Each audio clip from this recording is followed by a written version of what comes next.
Hi friends, in this video हम देखने वाले हैं सर्किट डायग्राम, कुछ कंपोनेंट्स जो कि इम्पोर्टेंट है सर्किट डायग्राम बनाने के लिए। साथ में हम ओम्स लॉ और रेजिस्टेंस जो टॉपिक है वो भी कवर करेंगे। So let's begin. तो यहाँ पे कुछ सिंबल्स दिए हैं, इसको समझते हैं।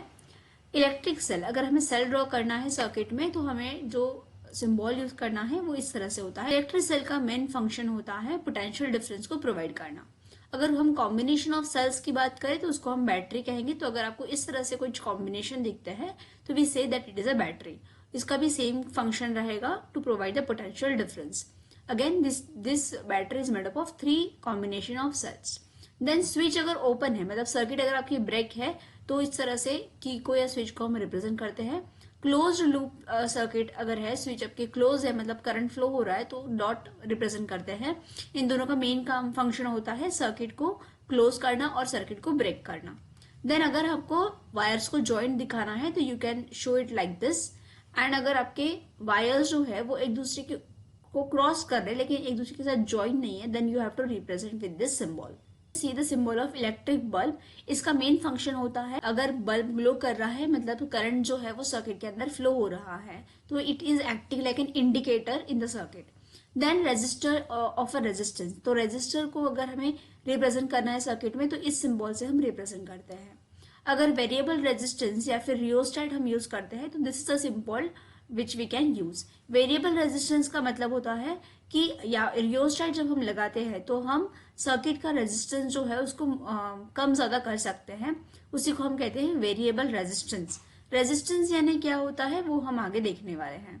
देन एमीटर का सिंबल ये है, करंट को मेजर करने के लिए जो डिवाइस यूज करते हैं उसको एमीटर कहते हैं, और उसका सर्किट में इस तरह से सिंबल ए से हम रिप्रेजेंट करते हैं।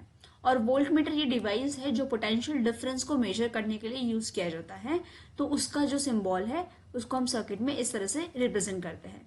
जो एमीटर होता है उसको हम सीरीज कॉम्बिनेशन में लगाते हैं सर्किट के अंदर, और वोल्ट मीटर को पैरेलल कॉम्बिनेशन में यूज करते हैं, जो कि हम आगे देखने वाले हैं।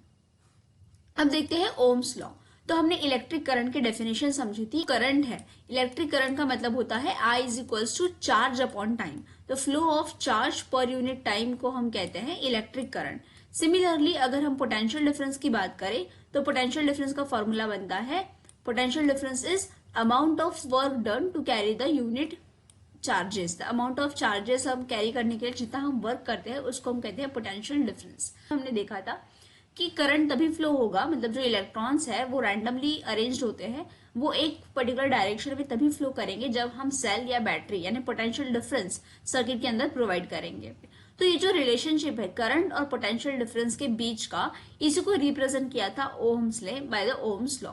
सो ओम्स लॉ के अकॉर्डिंग पोटेंशियल डिफरेंस V जो है at the ends of the metallic wire in the electric circuit, जो पोटेंशियल डिफरेंस है वो डायरेक्टली प्रोपोर्शनल होता है to the current flowing through it, provide it के टेम्परेचर जो है उसका कांस्टेंट रहना चाहिए, और इसी को हम कहते हैं ओम्स लॉ। सो V जो है वो प्रोपोर्शनल होता है I को, V is proportional to I, that is V upon I is equals to constant हमें मिलेगा, and V is equals to I R। जो ओम्स लॉ है ये सेटिस्फाई करता है जिसमें टेम्परेचर आपका जो है वो कांस्टेंट होना चाहिए, और बाकी फिजिकल क्वांटिटीज जो है जैसे कि लेंथ ऑफ द कंडक्टर जिसके अक्रॉस आप V और I मतलब ओम्स लॉ अप्लाई कर रहे हो, length of the conductor, temperature, cross sectional area, all this things remains constant. Then Ohm's law is V is proportional to I। Constant है R, इसको हम कहते हैं resistance. Resistance is the property of the conductor to resist the flow of charges. तो जो भी flow charges flow कर रहे हैं किसी कंडक्टर के अंदर, तो कंडक्टर की कुछ प्रॉपर्टी है, उस कुछ रेजिस्टेंस है जो ऑलरेडी उस कंडक्टर में प्रेजेंट होता है, उसी को हम कहते हैं रेजिस्टेंस। सो R की अगर वैल्यू हम निकाले फ्रॉम ओहम्स लॉ तो we get V upon I is R। तो R क्या है, V upon I, that is potential difference upon I, and resistance का यूनिट होता है ओहम। ओके, तो इसको ग्रीक लेटर ओमेगा के साथ रिप्रेजेंट करते हैं और उसका यूनिट होता है ओहम।